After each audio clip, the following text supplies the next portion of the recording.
Hoje, dia 23 de março de 2013, eu estava meditando sobre o início do meu ministério, minha conversão, todas as coisas maravilhosas que aconteceram na minha vida. Mas, pensando nessas coisas maravilhosas, eu resolvi gravar este vídeo e julgo de grande importância o testemunho. Naturalmente, antes da minha conversão, eu preciso contar como cheguei até lá. Eu, desde jovem, tive muita sede de Deus, sede de salvação, a fome da minha alma a respeito de Deus. Eu olhava para os céus, eu dizia, Deus, salva a minha alma. Por muito tempo eu fiz isso. E na busca da verdade, na busca de paz, eu frequentei muitos lugares, inclusive espiritismo. E tudo que eu quis saber na minha vida, eu quis saber profundamente. Nunca me interessou, desde jovem, nunca me interessou saber as coisas superficialmente. Então eu abracei o espiritismo, comecei a me interessar profundamente sobre aquilo que eu julgava ser de Deus. E frequentei um centro espírita em Porto Alegre, me parece que o nome era Bezerra de Menezes, até se não me falha a memória. O dirigente se dizia ser neto de Bezerra de Menezes. E ali eu frequentei e desejei ser médium. E eu tenho lembranças de que, neste afã, nesse desejo de conhecer, no desejo de ser útil nas mãos de Deus, como eu pensava, como muita gente ainda hoje pensa, na sinceridade, na pureza do meu coração, eu queria ser útil nas mãos de Deus e julgava que ser médium seria como um sacerdócio para abençoar as pessoas. E ali estava eu na mesa, e aprontando para ser médium. E dávamos as mãos e ficávamos ali, naquela reunião. E eu tenho lembranças de que o dirigente, ele começava a reunião citando Bíblia. Ele dizia, amados irmãos, está escrito na Bíblia Sagrada, que Jesus disse que quando duas ou mais pessoas se reunissem no seu nome, ele estaria presente. Então nós vamos dar início à nossa reunião dessa noite, em nome de Jesus, em nome de Maria, em nome de São Jorge, em nome dos caboclos da floresta. E aí enfiavam uma porção de nome. Bem, eu, judeu, já ficava pensando, mas o que há de errado nisso? Jesus realmente disse, está escrito, quando duas ou mais pessoas estiverem reunidas em seu nome. Mas, nesse caso, ele enfiava uma porção de nomes ao lado de Jesus. Mas eu tinha interesse de conhecer profundamente. E eu me lembro que, numa noite, ali, naquela sessão espírita, eu desejando de todo o coração ser um médico, eu percebi a presença de um espírito tentando entrar em mim. Meu coração disparou, era uma sensação horrível. E disparado o meu coração. E na ideia recebida pelos ensinos espíritas, que para ser útil a Deus eu deveria receber primeiro um espírito das trevas para ser doutrinado. Então, só depois eu receberia um espírito de luz. E naquela noite, aquela experiência horrorosa, aquele espírito tentava entrar em mim e eu não aceitava no meu íntimo. Mas pelo ensino recebido, eu deveria permitir que ele entrasse. Então eu deixei de lutar, mas em espírito, só em pensamento, eu disse, sendo judeu, eu disse, Senhor Deus, Jesus, eu quero ser nas tuas mãos instrumento. Se isso é necessário, eis-me aqui. E deixei de lutar. Só que quando isso eu fiz, aquele espírito retrocedeu, e mesmo que depois o presidente da casa me rodeava depois com a imposição de mão, me tonteando para que o espírito entrasse em mim, nunca mais o espírito, nunca conseguiu entrar dentro de mim. Depois disso, nessa noite, eu fui para a casa onde eu morava. Minha mãe já tinha ido para Curitiba e eu havia alugado uma peça na rua Teixeira de Freitas, ali no Partenon, próximo a Luiz de Camões.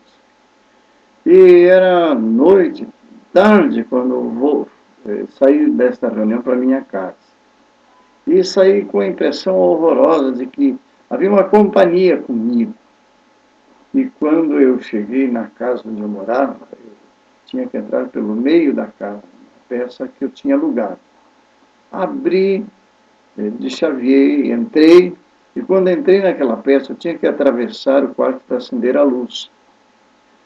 E uma presença horrorosa, eu ficava todo arrepiado, um medo tomou conta de mim, mas atravessei corajosamente aquela sala, aquele quarto, acendi a luz e a maçaneta que me dava acesso para o banheiro não tinha chave, era só um aramezinho que eu, num prego, era amarrado. E eu fui ao banheiro, voltei, coloquei o arame de novo e percebi que a maçaneta abaixava sozinha.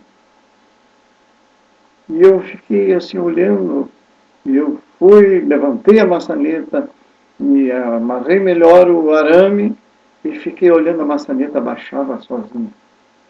Aí eu arrumei de novo o arame bem firme e fiquei na frente. Eu quero ver agora.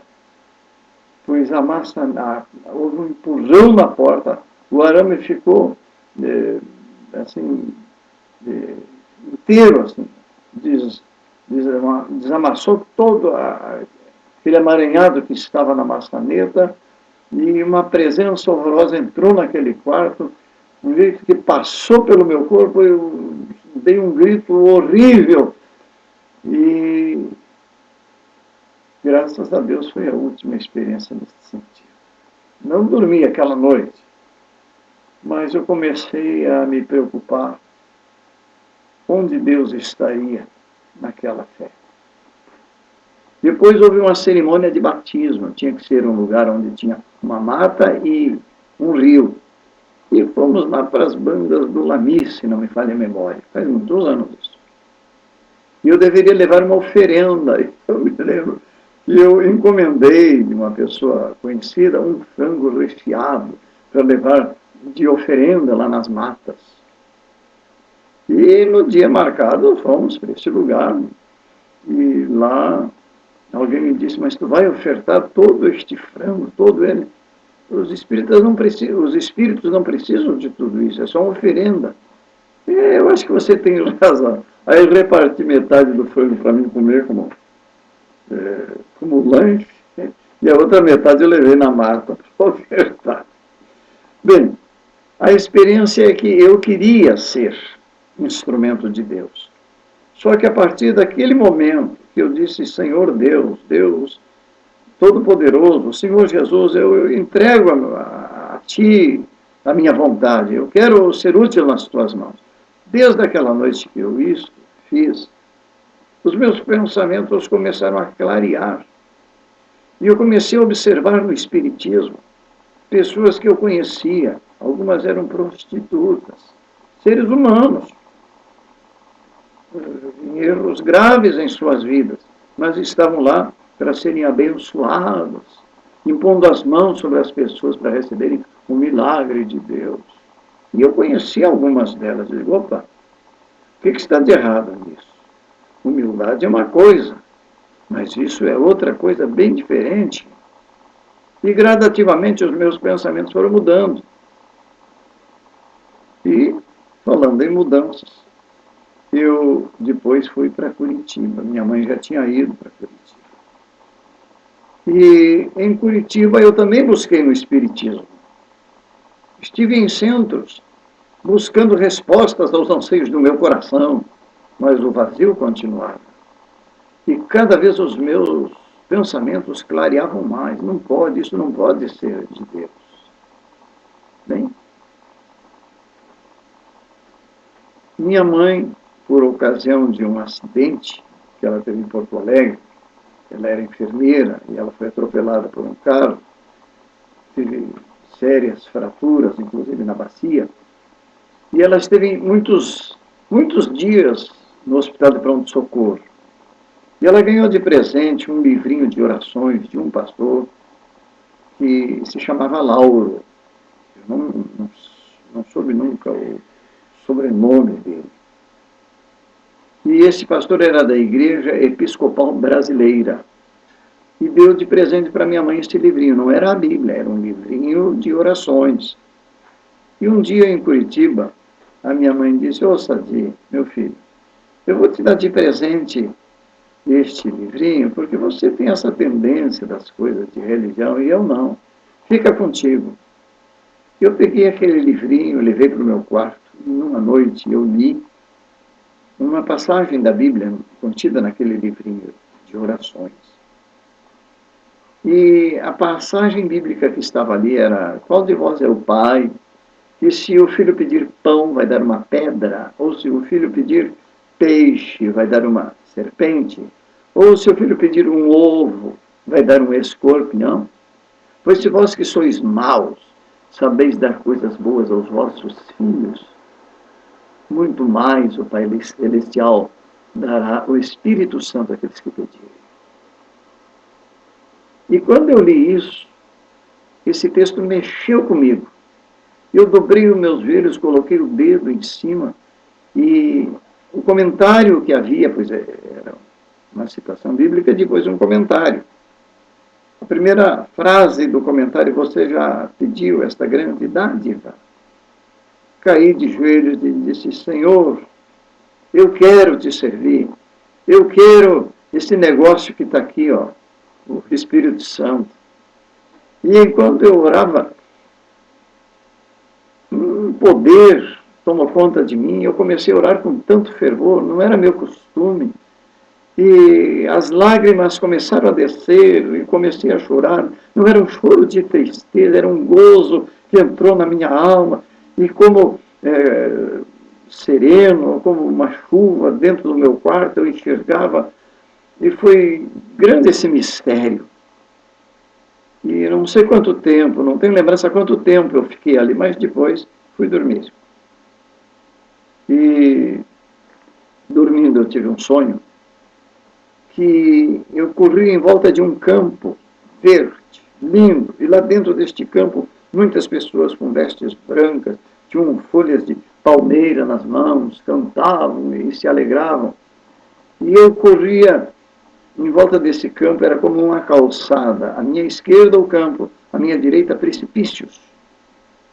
E até que eu cheguei numa cruzeta, essa tipo de uma roleta de ônibus, que existe no campo para que as pessoas passem, mas o gado não. E nessa cruzeta veio um senhor me receber com um sorriso, me convidando para entrar. E eu acordei com o meu coração a mil pelo Brasil, mas com a preocupação: por que eu não estava lá dentro daquele campo? Era tão lindo aquele lugar. Bem, eu fui trabalhar no dia seguinte, e 2 ou 3 dias depois fui trabalhar na mesma empresa. O nome da empresa era Gendrick Lang Companhia Limitada, na Avenida República Argentina, em Curitiba. E foi trabalhar um senhor chamado Domingos. Esse Domingos era muito conhecido. Ele era o maior arruaceiro que havia em Curitiba. E quando ele fazia arruaças, e a polícia era avisada, uma só rádio-patrulha não dava conta dele. Então vinha 2 ou 3 para dar conta do Domingos. E agora esse Domingos aparece em cena, na empresa que eu trabalhava, falando de um tal de Jesus que salva, que cura, que faz milagres, que batiza com o Espírito Santo e que voltará como rei. E ele teve a petulância de pregar para mim, judeu. Bem, vejo que experiência. Eu buscava no Espiritismo a paz que eu não tinha. E ali nunca pude encontrar, porque ali não havia verdade. Havia era só confusão.